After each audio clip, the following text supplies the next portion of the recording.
آج پھر فتنوں کا دور ہے۔ حضرت ابو طالب کی ذات کے حوالے سے ہم اہل سنت و جماعت اور حضور پیر سیال کی بھی اسی طرح کی مبارک تعلیمات آپ کو نظر آئیں گی۔ یہ اصول ہے۔ کئی ہمارے وہ مسائل ہیں شریعت مبارکہ کے جن کا تعلق ضروریات دین کے ساتھ ہے، ان میں سے تو کسی بھی مسئلے کا انکار کفر ہوا کرتا ہے، کسی بھی ضرورت دینی کا انکار۔ اور دوسرے وہ مسائل ہیں جو ضروریات دین میں شامل نہیں، ضروریات اہل سنت میں شامل ہیں، ان میں ایک بھی مسئلے کا انکار وہ گمراہی ہوتی ہے۔ بندہ دال مدل گمراہ گر بن جاتا ہے، مومن رہتا ہے، مسلمان رہتا ہے، لیکن سنی صحیح العقیدہ برحق مسلمان نہیں رہتا، گمراہ ہو جاتا ہے۔ اور تیسری قسم کے وہ مسائل ہیں جو خود اہل سنت و جماعت میں شروع سے اختلافی چلے آ رہے ہیں، اس پر ایک سے زیادہ آ رہا ہے فقہیات اور عملی مسائل کے اندر، جیسا کہ سیاہ خطاب کا مسئلہ ہے۔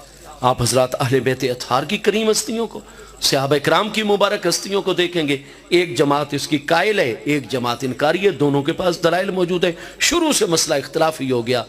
اگر آپ اختلاف میں سے نکل آئیں اور سیاہ خضاب استعمال نہ کریں، کوئی اور کلر استعمال کر لیں، بڑا افضل ہے، مستحب ہے، اجر و ثواب زیادہ ہو جائے گا۔ لیکن اگر کوئی مسلمان سیاہ خضاب سر کے بالوں پر، مونچھوں پر، داڑھی پر لگائے گا، بالکل جائز ہے، گناہگار نہیں ہوگا، کیونکہ مسئلہ جو شروع سے اختلافی ہے، ہاں جی۔ اور امامت وہ کروائے، اس کی اپنی نماز برحق، اس کے پیچھے نماز بالکل جائز جو سیاہ خضاب استعمال۔ اسی طریقے سے بہت سارے مسائل قرون اولیٰ سے اہل سنت میں خود اختلافی، ان مسائل میں ایک مسئلہ حضرت ابو طالب کے ایمان کا بھی ہے۔ 3 رائے موجود ہیں شروع سے آج تک۔ ہم اہل سنت و جماعت میں بہت بڑے علماء کی ایک جماعت ایسی ہے جو آپ کے بارے میں توقف کرتے ہیں، وہ جب بھی آپ کا نام لیں گے ادب احترام پروٹوکول کے ساتھ، حضرت ابو طالب، جناب ابو طالب، آپ کا جب بھی ذکر کریں گے آپ کی خدمات کا ذکر کریں گے، آپ کی اچھائیوں کا ذکر، جو آپ نے محبوب کی خدمت کی، اسلام کی خدمت کی، محبوب کے صحابہ کرام کی خدمت کی، آپ کی خدمات کا ذکر کریں گے بڑے آسان طریقے پر۔ اور جب آئے گا یہ کہ آپ نے جی کلمہ پڑھا تھا یا نہیں، وہ خاموش ہو جائیں گے، توقف، وہ کہیں گے جی یہ فیصلہ ہم نہیں کرتے، ہم قیامت کے دن اللہ تعالیٰ کی بارگاہ میں چھوڑ دیں گے معاملہ جو بھی۔ لیکن ہم ادب کریں گے، نہ ہم آپ کے ایمان کی بات کرتے ہیں، نہ ہم آپ کے کفر کی بات کرتے ہیں، اللہ کے بارگاہ میں مسئلہ، یہ توقف ہے۔ اور یہ خود اہل سنت میں ایک جماعت ہر دور میں موجود ہے۔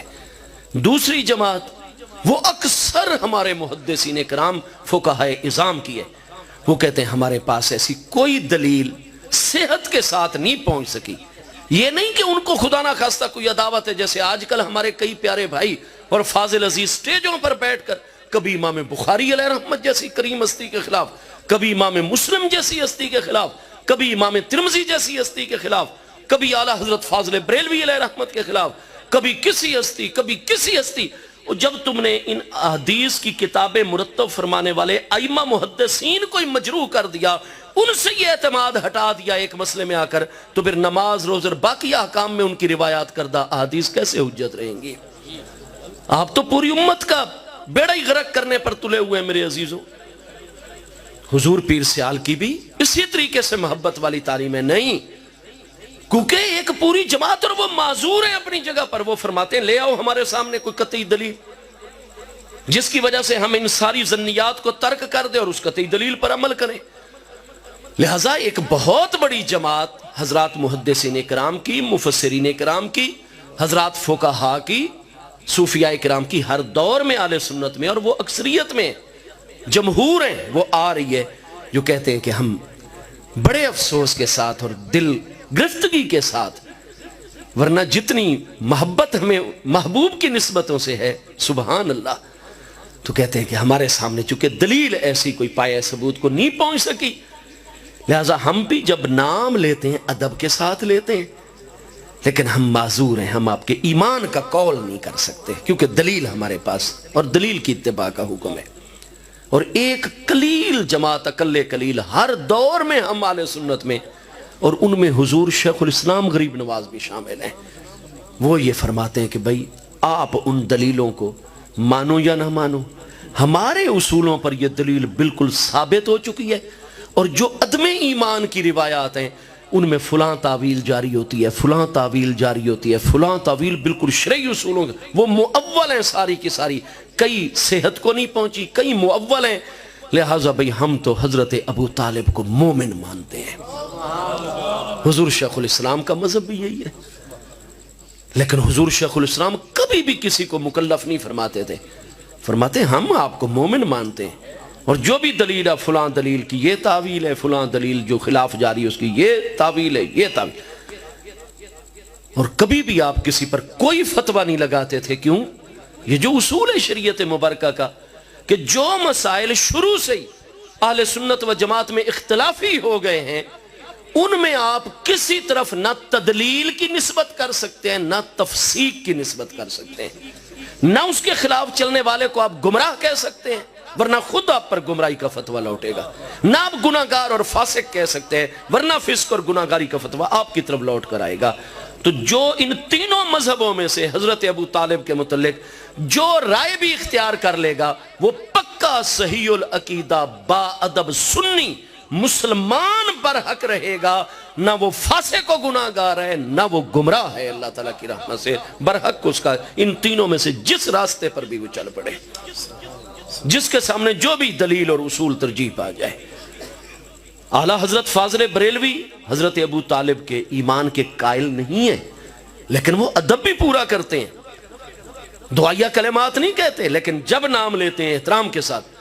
اور اعلیٰ حضرت فاضل بریلوی نے جن سے مکہ مکرمہ میں حدیث پاک پڑھی ہے، آل رسول علیہ السلام کے محدث علامہ سید احمد بن زینی دہلان مکی شافعی رحمت اللہ علیہ، اعلیٰ حضرت امام احمد رضا فاضل بریلوی قدس سر العزیز کے جو حدیث کے استاد ہیں مکہ مکرمہ میں، علی الاعلان ان کی کتاب ایمان ابی طالب کے اس بات میں موجود ہے، وہ مومن مانتے ہیں علی ایمان، اور کتاب لکھی ہوئی ہے. ہاں جی، ان کی کتاب کا نام ہے اصل المطالب فی ایمان ابی طالب. اعلیٰ حضرت کی عدم ایمان پر کتاب ہے اصح المطالب فی ایمان ابی طالب. اب استاد کا مذہب ہے کہ حضرت ابو طالب مومن ہے، آپ نے کلمہ پڑھا ہے، شاگرد کا مذہب ہے کہ نہیں جی میرے نزدیک ثابت نہیں ہے. ان کا موقف بھی اپنی جگہ ٹھیک ہے، ان کا موقف بھی اپنی جگہ ٹھیک ہے. تو اس لیے میرے بھائی گزارش میں یہ کروں گا آج کل نہیں جی جب یہ اختلاف آ گیا، جیسے آج کل اہل تشیع حضرات کئی ہمارے نوجوانوں کو پٹی پڑھاتے ہیں، نہیں جی اگر ایک طرف حق ہے تو دوسری طرف ضروری باطل ہوگا، آپ حق باطل کو ملا رہے ہیں. قرآن فرماتا ہے لا تلبسوا الحق بالباطل وتکتموا الحق وانتم تعلمون، حق باطل کو گڈمڈ نہ کرو. ہم ان سے ایک ہی مسئلہ خود شیعہ اصول پر ان کی کتابوں میں سے سوال کرتے ہیں کہ حضرت خضر علیہ السلام کے متعلق تمہارا کیا قول ہے؟ اہل تشیع میں یہ دونوں قول موجود ہیں. بعضوں کے نزدیک آپ اللہ کے برحق نبی علیہ السلام ہیں، بعض کے نزدیک آپ کی نبوت سے وہ کہتے ہیں ولی کامل ہیں. غیر نبی کو نبی ماننا کفر ہے یا نہیں ہے؟ اور نبی ہو تو اس کو نبی نہ ماننا، جو نبی نہ مانے گا نبی کو وہ کافر ہو جائے گا یا نہیں ہو جائے گا؟ حضرت خضر علیہ السلام کے بارے میں کوئی ولی مانے نبی مانے کیوں کافر نہیں ہوتا؟ بتائیے ہمیں. حضور پیر سیال بھی یہی پیاری دلیلیں دیتے ہیں. ہاں جی، ہم تو خضر علیہ السلام کو اللہ کا نبی مانتے ہیں کیونکہ یہی مرجح قول ہے، محقق مذہب ہے.